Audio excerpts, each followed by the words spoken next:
Hello, my name is Greg Whitt. I work with MORryde International, and today I want to talk through a little bit of the value of digital work instruction. So what you see here is what a typical print would look like going to our production floor. And this is a relatively complicated assembly, and it's really difficult to communicate to our builders what they need to know for step-by-step process assembly instructions off of a typical engineering print. And so if you can consider the complexity that you see here, we're able to show in color and with a lot more detail step by step what the builders need to do.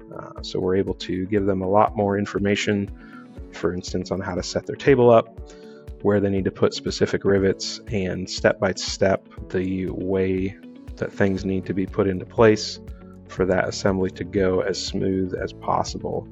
And the different things we can highlight, including packaging instructions and different notations that we need to give to them, all the detail that we can communicate to the builders for each assembly is extremely valuable, and it's really a game changer on our production floor.